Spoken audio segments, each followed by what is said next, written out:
of the Texas Rangers, starring Joel McCrea as Ranger Jayce Pearson. Another authentic reenactment of a case transcribed from the files of the Texas Rangers.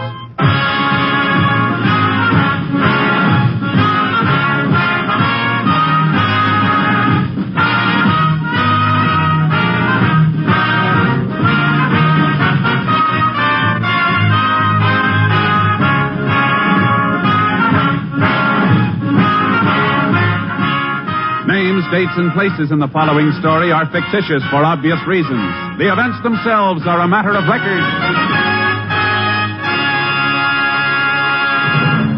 You know, when Thursday rolls around, it'll bring more top radio entertainment to you over these NBC stations. Thursday starts right off in high gear with Robert Young starring as heroic and harassed Jim Anderson of Father Knows Best. The Andersons are just like your family, but funnier, for the head of the household can get himself involved in situations that take the concerted effort of wife and progeny to get unraveled. And usually Jim rises from the battle bloody but unbowed, and still firmly convinced that Father knows best. For adventure fans, Thursday holds the promise of top mystery listening also, as NBC presents Mr. Keen, tracer of lost persons, who matches his deductive reasoning against the violence and murder of crime. Later, join Jack Webb as Sergeant Joe Friday of Dragnet, the true story of your police force in action. Father Knows Best, Mr. Keen, Tracer of Lost Persons, and Dragnet. Hear all these and more Thursdays on NBC. Now back to Tales of the Texas Rangers.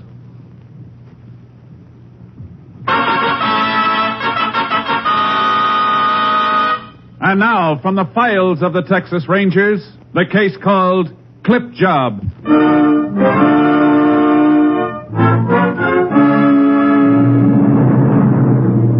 It is 10 o'clock on the evening of January 24th, 1950. A bitter wind whips through the streets in the North Texas town of Bolton.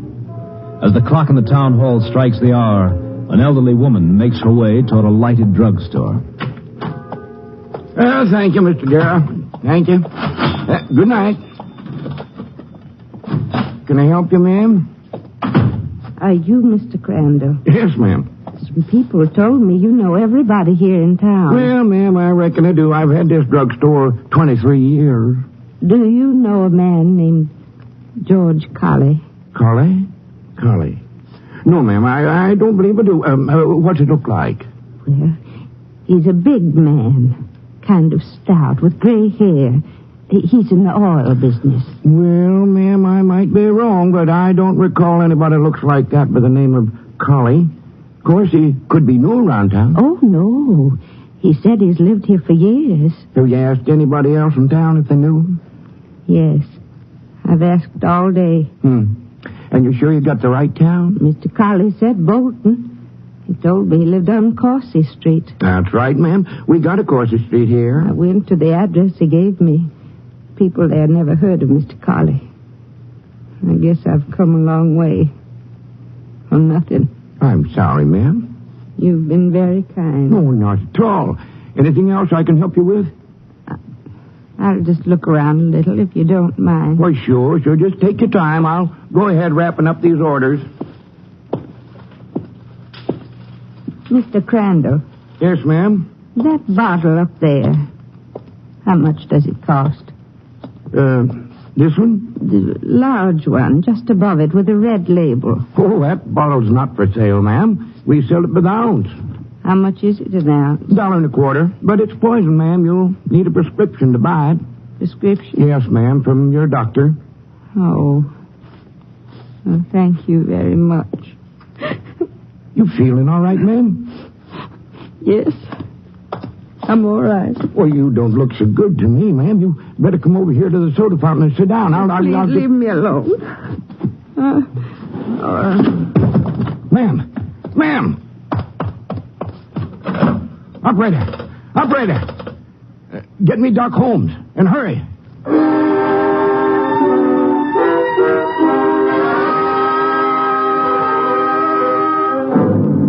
The woman was taken to the county hospital, where she was found to be in the first stage of starvation. Some letters in her handbag identified her as Mrs. Agnes Howell of Minden. Early the next morning, she regained consciousness and was able to talk. Upon hearing a story, Sheriff Ted Dreyer asked for assistance from the Texas Rangers. Ranger Jayce Pearson was assigned and joined the sheriff at the hospital shortly after 8 o'clock. Sure glad you got here so quick, Jayce. This one's a little too rough for me to handle. Give me a fill-in before we see Mrs. Howell? Well, Jayce, I could, but I'd rather have you hear it direct from her. No, down this way.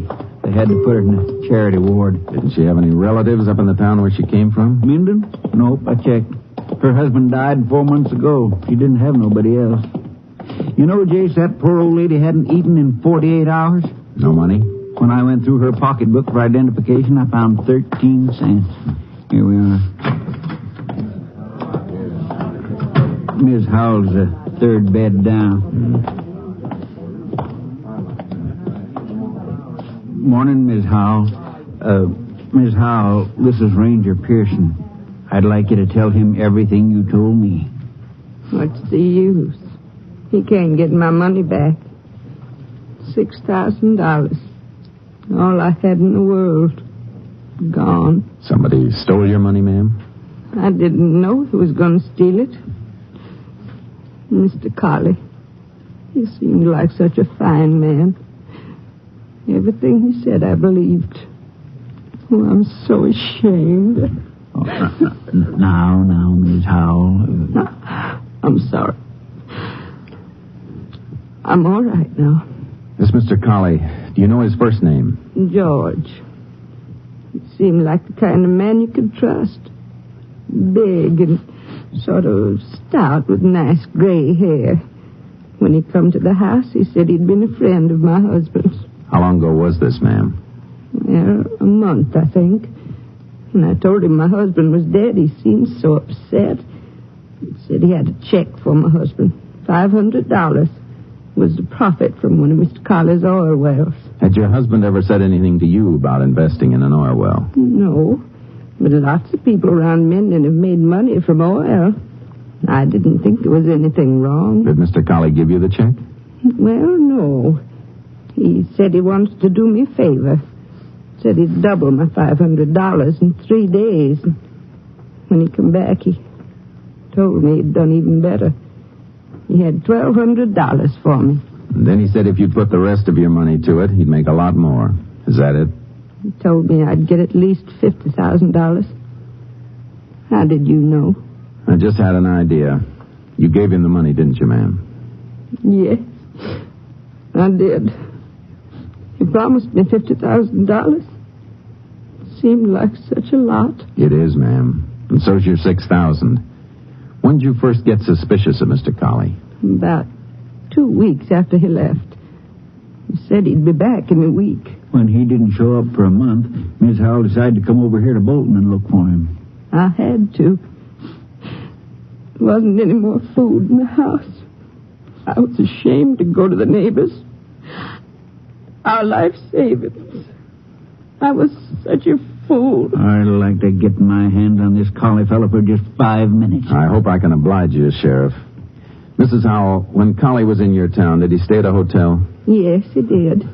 The Fuller Hotel. It's the only one in Minden. Mr. Colley seemed like such a nice man. I still can't believe it. That's just what he counted on, ma'am. Come on, Sheriff. Let's take a ride over to Minden.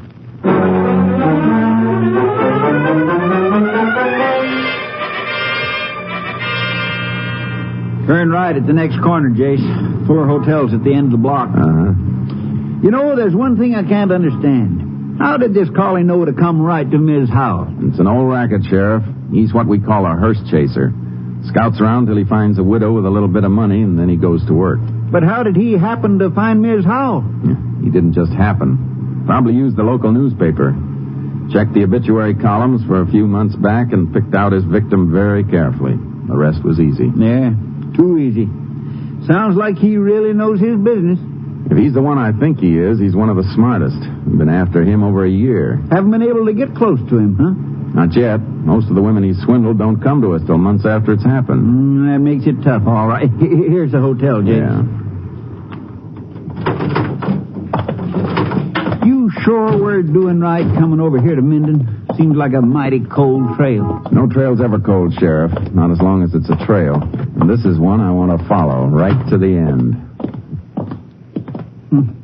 Clerks don't seem to be around. I reckon that'll bring somebody. Sorry, gents. I was just having a bite of lunch in the back. Oh, Sheriff, I didn't recognize you at first. This is Ranger Pearson. Well, howdy, Ranger. Anything wrong? We'd like to get a little information from you. Well, now, I'd be right proud to answer anything you've got to ask.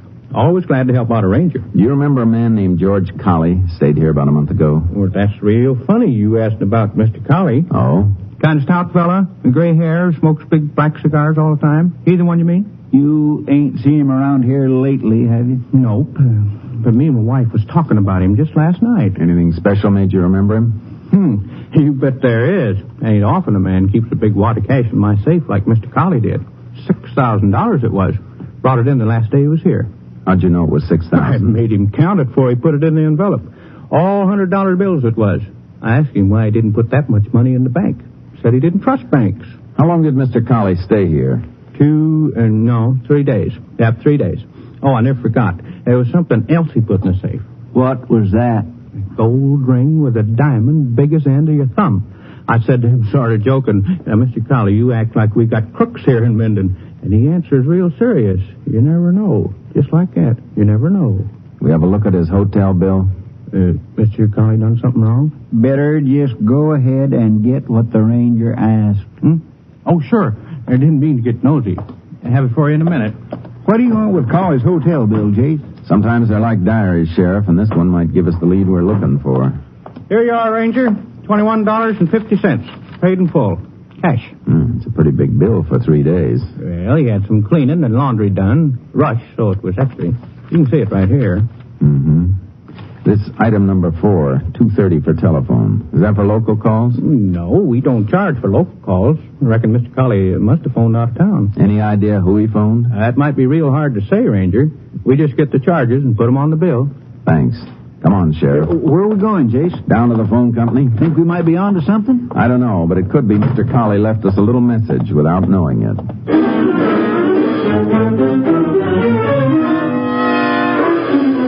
At the phone company office, we learned that Colley had called a Miss Sally Ronson in Dallas. The number belonged to a fancy roadhouse near town. I left the sheriff in Bolton and headed for Dallas. On the way, I radioed Company B and asked them to have somebody locate Sally Ronson and keep her under surveillance till I arrived. When I pulled up in front of the roadhouse at 10 that night, Ranger Clay Morgan was waiting for me.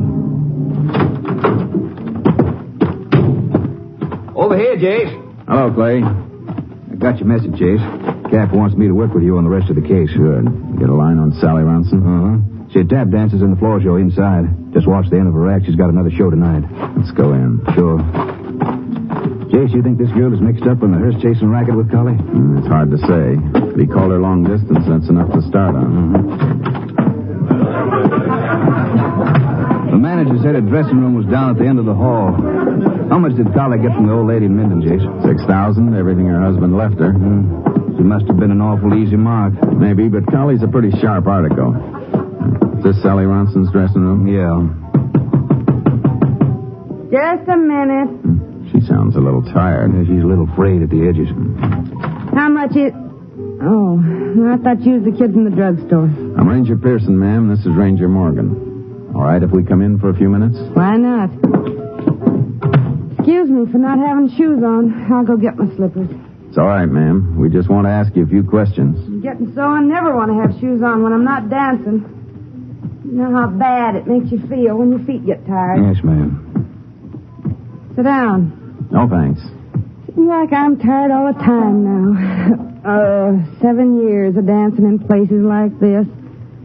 What kind of questions do you want to ask? You know a man named George Colley? No, should I? He phoned you from a town called Minden about a month ago. Lots of men phone me. They get the idea I'm glamorous because I'm a show gal. Oh, glamorous with swollen feet. You sure you don't remember hearing from George Colley? Ranger, look, I'd like to help you, but I don't even know him. Now, let's try again. He's a middle-aged man, stout, gray hair, smokes strong cigars. Oh, him. Well, why didn't you say so? The oil man. But his name's George Connor. Is that what he told you it was? Yeah, I guess he's got 2 names. Or 20. Why did he call you? To make a date.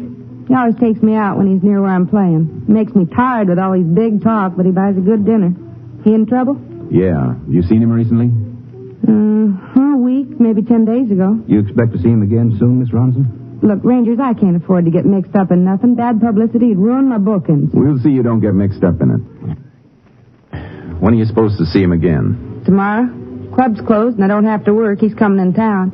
Said he'd pick me up at my place at 6. Want me to call you when he gets in? No, ma'am. If you don't mind, we'll wait there with you. This is one date we're all going to keep together.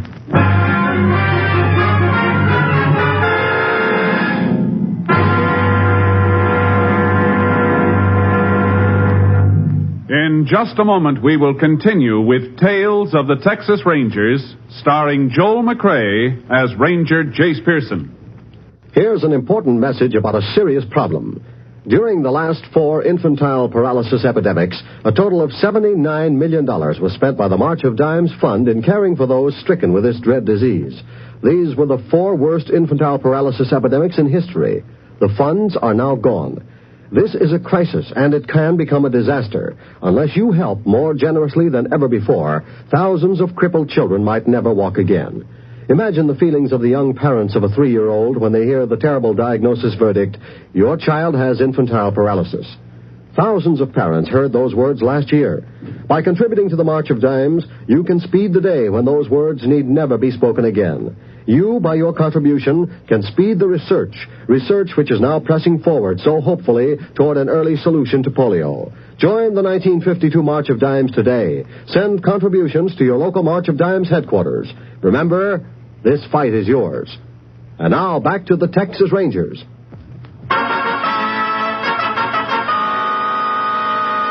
We continue now with Tales of the Texas Rangers and our authentic story, Clip Job.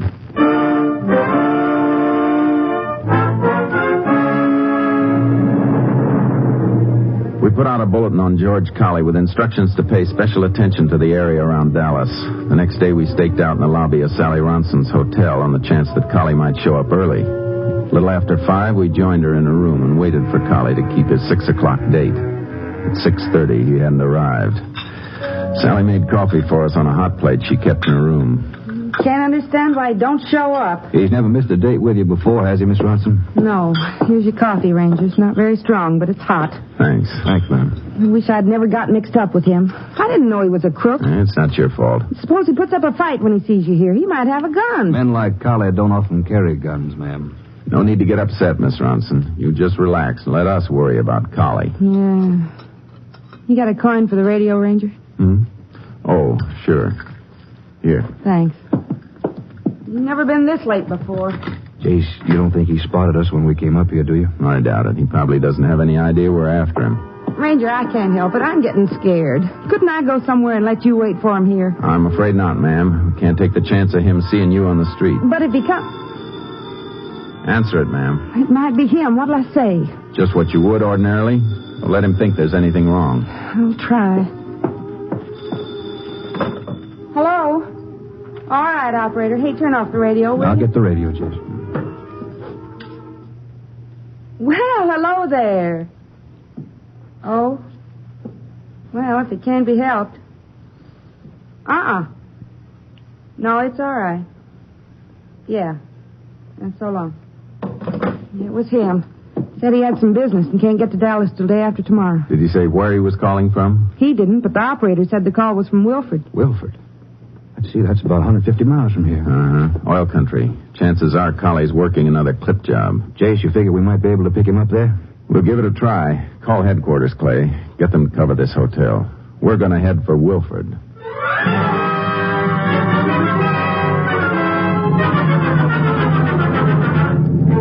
arrived in Wilford late that night. Check of the hotels failed to locate Colley. Early the next morning, we went to the local newspaper office. We learned that a man answering Colley's description had been in a week before going over back issues. We checked the obituary columns of the same issues and got the names of 4 newly widowed women who might qualify as Colley's intended victim. We called at their houses and made inquiries. Just before noon, a Mrs. Helen Petrie gave us the break we were looking for. Why, yes, I know the man you're talking about, but his name's not Colley, it's Sanders. How long have you known this Mr. Sanders? Well, I've only known him a week, but he was a good friend of my husband's. Did he tell you that, ma'am? Yes, he did. And he's the most honorable man I ever met. He brought me $500 he said he owed my husband. From an oil investment? That's right. And he was so disturbed when he heard my husband had died. Said he just had to do something for me. He took the $500 away with him, didn't he, ma'am? Well, yes, but 3 days later he was back. And you know he had $900 with him, all for me. Did he say anything then about you investing more money so you could make an even bigger profit? Indeed he did. Matter of fact, I've got a check ready for him now. $5,200. Ranger, how do you know about all this? This may come as a shock to you, ma'am, but your Mr. Sanders is one of the slickest swindlers in Texas. Swindler? Why, that's downright ridiculous. Mr. Sanders is one of the finest men I ever met. I don't believe any of these things you're saying about him. I'm afraid what Ranger Pearson says is true, ma'am.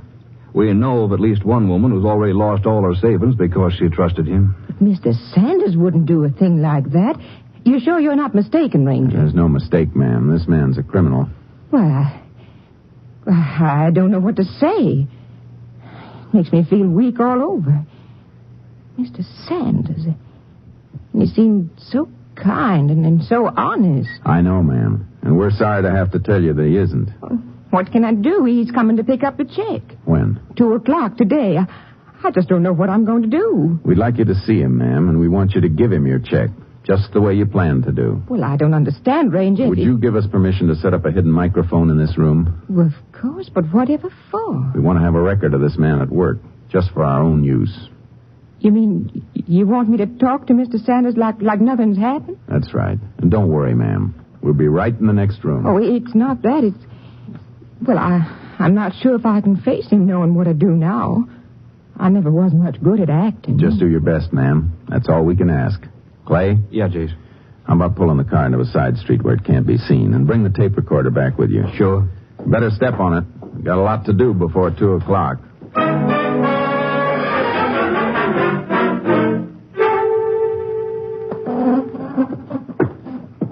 Sorry to be moving your furniture around, ma'am, but I have to get this microphone set. It's nearly 2:00, Ranger. Yeah, I'm just about finished.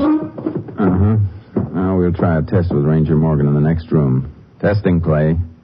Rap on the wall if I'm coming through. All right, Mrs. Petrie. We're ready for your visitor. Oh, I've never been so nervous in all my life. You'll do all right. Just be as natural as you can. Ranger, you sure now you want me to give him the check? It's very important that you do. Oh, I wish I wasn't so nervous. I better get into the next room. Ranger, I think that... Good luck, ma'am. All set to record, Jayce. Mrs. Petrie is scared as she sounds. Yeah, she's pretty nervous. You think she'll be able to carry it off? Yeah, it's a chance we have to take. Boy, you didn't get in here with any time to spare. Yeah. Give me that other set of earphones. Here. Thanks. Why, hello, Mr. Sanders. Howdy, ma'am. Good to see you again. Won't you come in? Well, thank you, ma'am. I've got the check all ready for you. Oh, there's no hurry on that, ma'am. Mostly I just stopped by to have a nice friendly chat with you. Listen to that, Jayce. Yes. Well, won't you sit down? Thank you, ma'am. Sure is nice to sit a spell in a warm house on a cold day like today. Oh, brother. Yes, it is cold out. Ma'am, if you don't mind my saying so, you don't seem like yourself today. I don't? No, ma'am. Seems like you're upset about something. Oh, no, I'm perfectly all right. Now, ma'am, don't try to fool me. I might not be much of a hand with the ladies, but I do know when a friend's feeling upset, and I reckon I know just what's troubling you. You do? Yes, ma'am. It's that business deal we were talking over yesterday. Now you just put your mind at ease. If it's going to worry you, we'll forget the whole thing. Oh, no. I want you to take the check. Well, ma'am, you won't regret it for sure. Another month's time, you'll be a rich woman. But I understand how you feel. And you know your husband was such a fine fellow, I'd hate to think of his widow worrying over money. Oh, it's all right, Mr. Sanders. I'm not a bit worried. Sure you are, and I don't blame you. Probably seems like a right lot of money to let go of, even if it is only for a short time. Well, I'll tell you what. If you feel like you can't afford it right now, you just tear up that check. He's playing it real smart. No, I thought it over and my mind's made up. I do want to go into your business. Well, all right, ma'am. But only if you're sure you want to. Well, the check's in my desk. Oh! What a shame, ma'am. Such a pretty face. Oh, I'm so clumsy. I better clean up the pieces before somebody gets Oh, shot. you just let me handle that, ma'am. I'll have it up right away. Thank you. I'll go get the check in the meantime.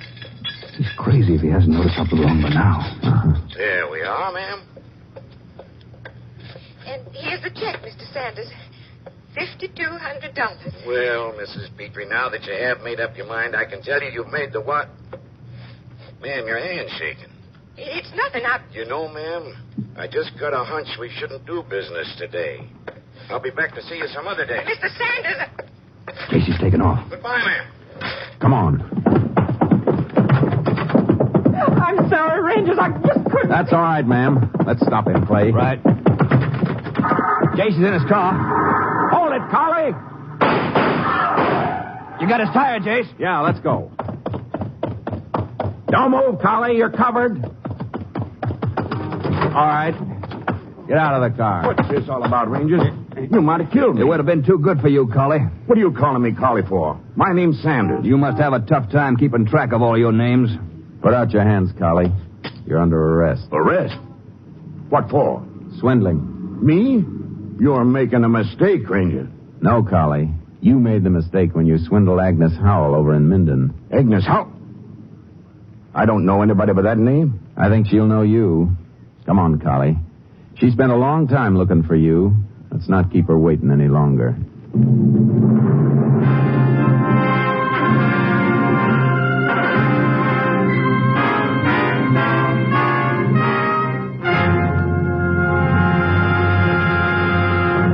In just a moment, we will tell you the results of the case you have just heard. There's more good radio listening Wednesday night on NBC. Wednesday, come to Ivy College in the town of Ivy, USA. Yes, walk the pleasant campus of Ivy College with Mr. and Mrs. Ronald Coleman as Dr. and Mrs. Hall of Ivy. There's adult comedy and heartwarming human philosophy in each sparkling broadcast of the halls of Ivy. Then, Peavy, Gildy, Judge Hooker, Leroy, and all the gang bring you a half hour of mirth and music with the one, the only, the great Gildersleeve. Later, Groucho Marx is your genial paymaster of ceremonies on You Bet Your Life, radio's merriest quiz show. There's prize money for lucky contestants and fun for everyone as Groucho Marx asks the questions and provides the laughs. And for High Adventure on Wednesday, hear both Big Story and Barry Craig, confidential investigator. Yes, Wednesday means top entertainment on NBC. Stay tuned to the NBC Radio Network. Every day of the week, the finest entertainment is as close as this station. And now back to Tales of the Texas Rangers.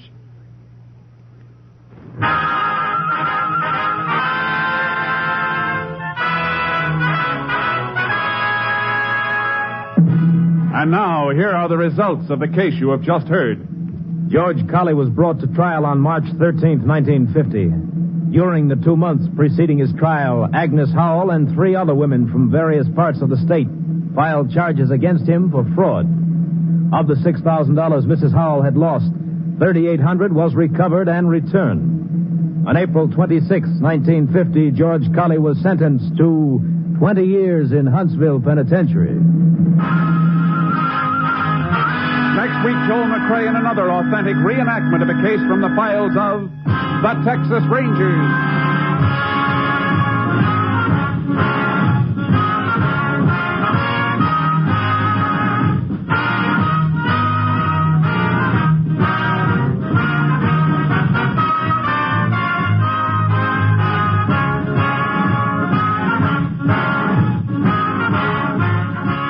The cast included Tony Barrett, Ken Christie, Virginia Gregg, Parley Bear, Ernie Newton, Herb Ellis, and Lillian Byam.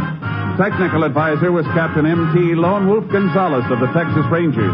This story was transcribed and adapted by Charles E. Israel, and the program was produced and directed by Stacy Keach. Hal Gibney speaking.